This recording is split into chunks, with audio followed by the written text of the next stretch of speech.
渣男想让前女友成为他的情人，女孩客气的给了他一个大逼斗。这一行为非但没有让渣男退却，反而让渣男感觉女孩野性十足，直接把女孩按倒在地想要侵犯她。女孩拼命反抗，却被渣男一拳打懵，幸亏旁边有块石头，女孩趁机打翻渣男，对着渣男轻轻的踢了3脚，临走前威胁渣男，如果再敢靠近他就让渣男彻底消失。没想到3天后，警察在沼泽深处发现了渣男的尸体，现场没有留下任何的脚印和指纹，恰巧身后的瞭望塔上有一块被打开的缺口，刚好对应着死者掉落的位置。法医检查后发现，死者不排除被人谋杀的可能，或许有人从身后把他推了下去。死者身上红色的纤维物也有待深究。小镇的居民猜测是沼泽女孩作祟，有人听到她扬言要杀了渣男，这件事刚好让警察听见，他们来到女孩的家里调查，可荒凉的房子让他们迟疑了。一个女孩真的会住在这么阴森的地方吗？岂料警察在房子里搜到了一顶红色的帽子，和死者身上的纤维物一模一样。警察开始抓捕女孩，在沼泽地里展开了追逐。纵使女孩跳进了沼泽里，还是被警察抓住，一把薅了上来。她很清楚，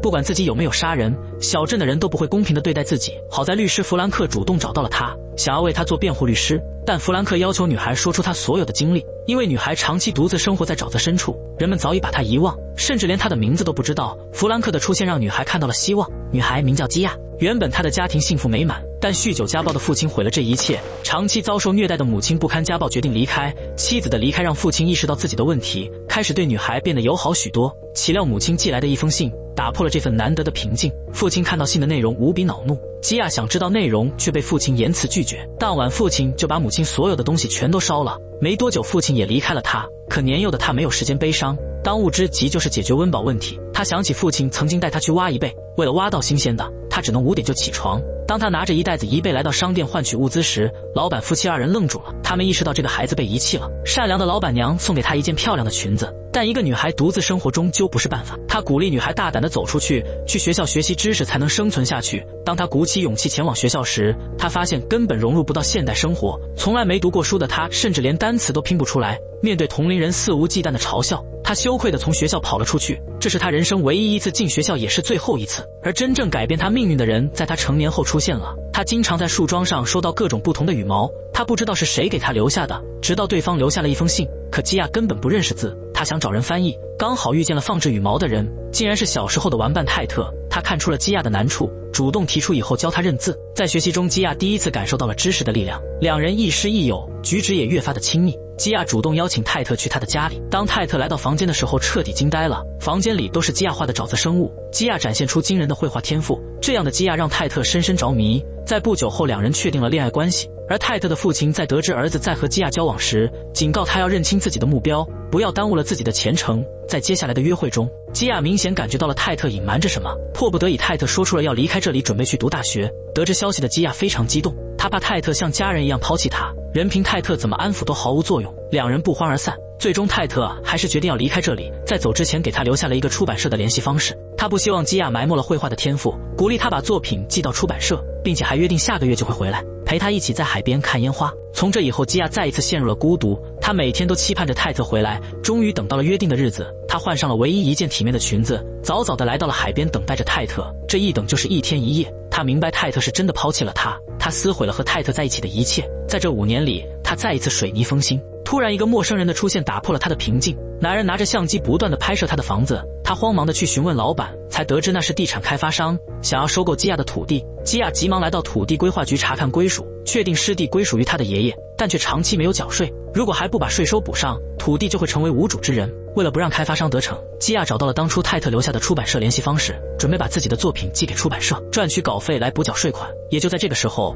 他遇到了毁掉他3观的渣男。刚出门的他遇见了搭讪的布鲁斯，他利用花言巧语博取了基亚的信任，并且2人约定下周去野餐，主动带他来到沼泽中的瞭望塔，让基亚第一次感受到了沼泽的美景，并且还提出了去基亚的家中。这样的布鲁斯让基亚像一只小猫一样慌乱。和泰特不同的是，布鲁斯更具有侵略性。虽然他不懂得基亚的喜好，但是他懂得陪伴。很快2人也确定了恋爱关系。与此同时，好消息不断传来，出版社明确地给基亚确定了合作关系，但需要当面签署合同。得知消息的布鲁斯主动提出和基亚一同前往，也就是这一次，基亚把自己交给了布鲁斯。可是命运总是在和基亚开玩笑，消失多年的泰特再一次出现在这个小镇，看着和布鲁斯嬉闹的基亚，他仿佛掉进了醋坛子里一样，并且在一次偶遇中，他听到布鲁斯说和基亚在一起就是为了新鲜感。愤怒的他和布鲁斯扭打在一起，被便利店老板及时制止，还帮泰特把掉落的帽子擦干净。晚上，泰特把今天发生的事情告诉了基亚，却被他无情地赶走。从泰特抛弃他的那一刻，他就已经失去了基亚的信任。但泰特的话也让基亚产生了动摇，他特意去城镇购买食物，在这正巧偶遇布鲁斯，他的身边有个女孩，二人举止亲密，主动宣称自己是他的未婚妻。布鲁斯非但没有解释，反而带着女人离开，只留下基亚独自发呆。等到基亚回家后，外面传来船的声音，他知道是布鲁斯来了，急忙躲到了旁边的草丛里，看着没有找到他而发狂的布鲁斯。他知道之前的许诺都是假的，但布鲁斯在被发现后非但没有惭愧，反而找到了基亚，想让他成为自己的情人。紧接着就发生开头的一幕，基亚挣脱了布鲁斯，急忙离开了这里。可是无依无靠的他不敢回家，只能在湿地里过了一夜。等到第二天回家的时候，发现渣男把家里全部破坏了。晚上的时候，泰特找到了他，主动安慰基亚，还贴心的把帽子给了他，让基亚去看看前往出版社的巴士时间，尝试着去出版社躲一段时间。当基亚找老板索要巴士的时间表时，老板看到他身上的伤，明白是布鲁斯这个渣男做的。虽然他们没有血缘关系，但从小照顾他的老板已经把他当成了女儿。他让基亚安心的离去，自己会想办法报仇的。也就在基亚走的这天，布鲁斯被人从高塔上推了下来。弗兰克很清楚，如果基亚被定罪，很有可能是被判死刑，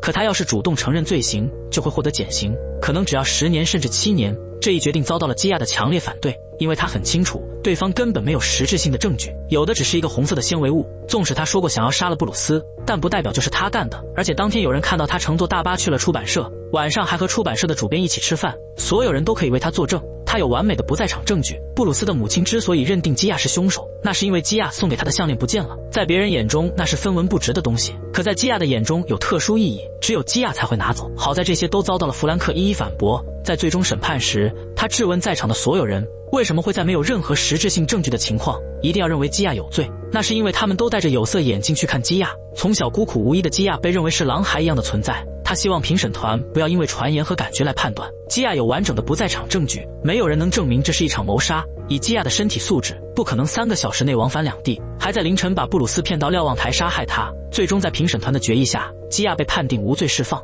而泰特也获得了基亚的原谅。两人幸福地生活在这片湿地，直到基亚老去。在泰特整理基亚遗物的时候，他发现了书本里夹带的项链，他的眼中露出了不可置信的表情，明白布鲁斯的死和他一定有关系，而真正的凶手已经不重要了。基亚一直在被抛弃和欺骗，家人和男友都没能给他依靠，唯一能给他依靠的就是这片沼泽。他的内心深处被沼泽生存法则影响着，就像他当初谈起萤火虫的2种信号时，一种是为了交配，另一种是为了吸引雄性，以便让它成为他的下一餐。他见识到了大自然的美妙，同时也见识到了大自然的阴暗面。